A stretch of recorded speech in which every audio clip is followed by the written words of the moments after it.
KJ방송 시청자 여러분 안녕하십니까. 지난 6일 미국 제47대 대통령으로서 트럼프가 당선됐습니다. 트럼프가 당선됐으니까 주한미군 문제는 어떻게 되는지 일각에서는 철수얘기까지 나오는데 과연 그게 가능한지 이와 관련해서 말씀드리도록 하겠습니다. 결국 그 말도 많고 탈도 많은 트럼프가 대통령이 됐는데 한국에서는 내심 해리스가 될 것을 이제 바랐는데 결과는 상반되게 트럼프가 됐습니다. 그래서 한국에서는 이번 그 미국 대선에 관심을 가장 갖고 신경 쓰는 나라 가운데 하나였습니다. 한국 방송사들에서 호들갑 떨면서 실시간 뭐 개표 방송도 진행하고 패널들 출연시키 뭐 토론도 하고 마치 그 자기 나라 그 대선처럼 그렇게 이제 신경을 많이 썼습니다.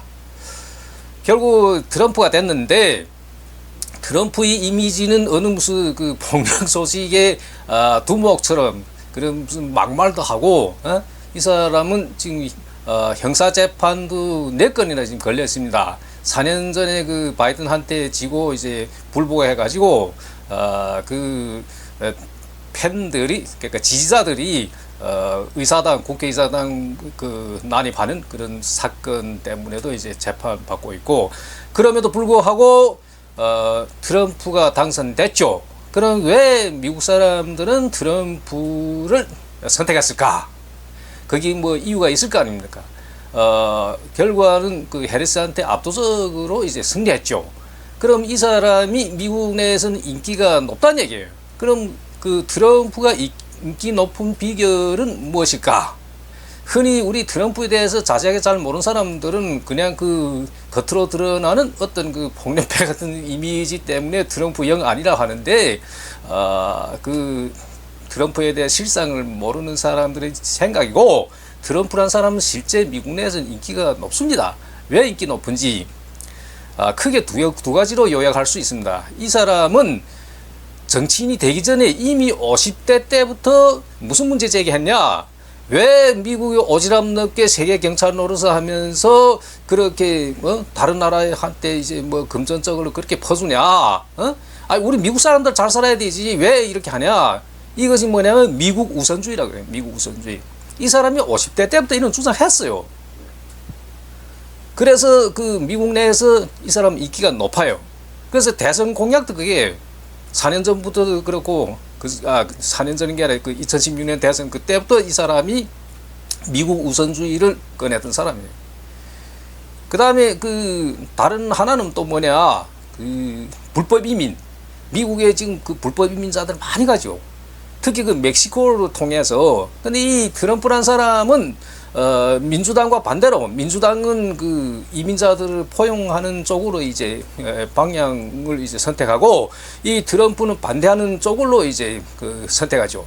그래서 이 트럼프는 그 어떤 뭐 이성적인 그런 해결이 아니라 물리적인 해결하려고 접어든 사람. 그래서 이 사람이 대통령이 되자 45대 대통령이 되자 미국하고 멕시코 국경에다가 이렇게 장벽을 설치했습니다. 장벽을.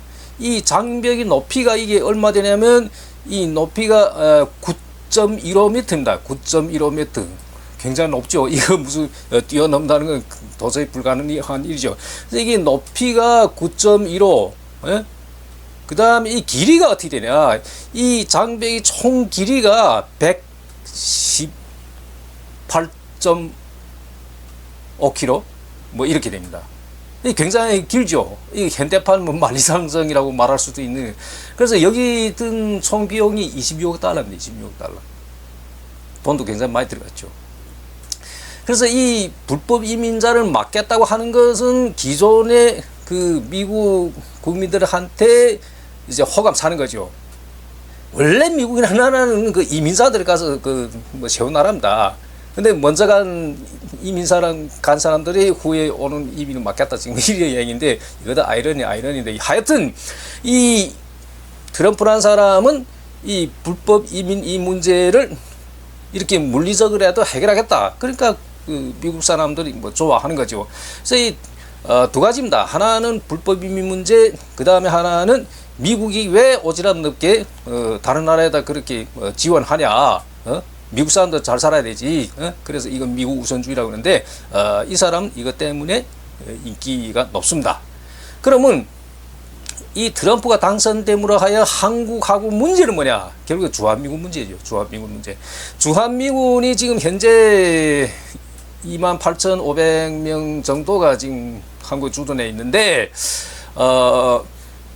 그 여기 와서 주둔하는 방위비 분담금이라고 그러는데 이제 좀 나눠서 이렇게 분담하죠. 나눠서. 그래서 이게 그 분담금 협정을 5년에 한 번씩 이제 합니다. 5년에 한 번.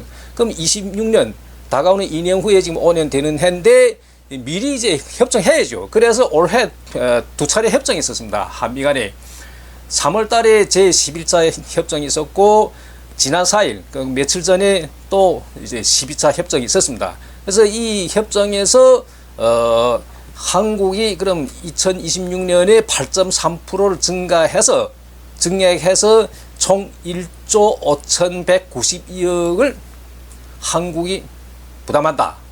이렇게 협정 맺었습니다. 근데 문제는 뭐냐? 트럼프는 이런 협정 뭐 전혀 신경 안 씁니다. 그럼 그까지 협정 내가 뒤엎다 그런 거예요. 더욱이 이게 한국에서는 이 한미 방위비 분담금 문제 이렇게 협정한 다음에 국회에 넘어가서 국회 통과하고 무슨 이렇게 법을 걸쳐서 정하는데 미국에서는 이걸 뭐라는 게 행정협정을 간주해. 행정협정. 그러니까 대통령이 입맛에 맞으면 뭐 승인하는 거, 입맛에 안 맞으면 그냥 파기하는 거예요. 파기할 가능성이 있다는 거예요.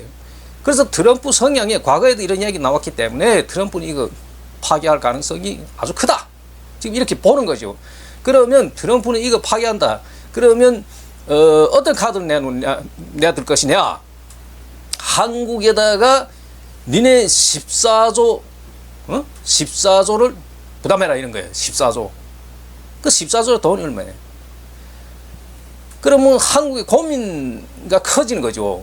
그럼 뭐 이게 한국에서는 14조를 이 방위비를 분담하면서까지 굳이 주한미군을 붙잡아둘 이유가 또 뭐가 있냐? 또 이런 문제 제기도 될 수가 있죠. 그럼 또 트럼프 입장에서 니네 14조를 아니네 해서 그만둬라. 그럼 우리 떠날게. 이럴 가능성도 있다는 거죠. 이게 지금 주한미군 철수 문제죠. 그래서 이런 가능성이 있다.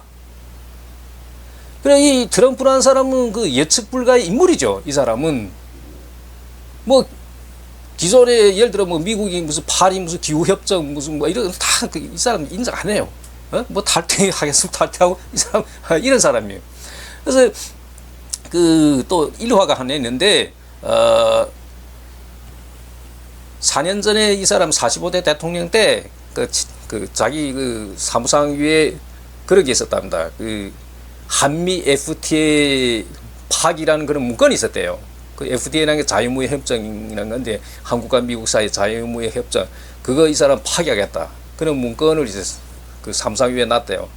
비서실장이 그 대통령 모르게 슬그머니 그 치웠대요. 이 사람은 뭐 기존에 이런 뭐 협정 그런 거 뭐 인정 안 해. 자기 뭐 하고 싶으면 하고 승인하고 싶으면 승인하고 배짱이 안 맞으면 안 하고 뒤집고 이런 사람이에요.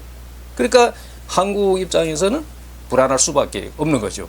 자, 그다음 또 한국엔 또 무슨 문제 있냐? 지금 그 우크라이나 전 관련해 가지고 뭐 북한이 무슨 파병해서 어째서 그러니까 한국 내 뭔가 그 외교 안보 라인 쪽에서 뭐 공개된 문건은 아니지만 뭐 서로 간에 이렇게 문자 주고 받은 게 이제 공개됐는데 무슨 한국에서 우크라이나에 가서 무슨 북한군은 무슨 공격해야 된다. 뭐 결국 이게 정부의 뭐 공식적인 입장은 아니죠, 물론. 그러나 대통령은 우크라이나다가 무슨 뭐 무기를 뭐 지원하겠다 뭐 이런 이야기를 했죠. 근데 이제 트럼프라는 사람 당선됐으니까 이 사람이 당선되기 전에 무슨 말 했냐? 우크라이나전 하름 끝낸다.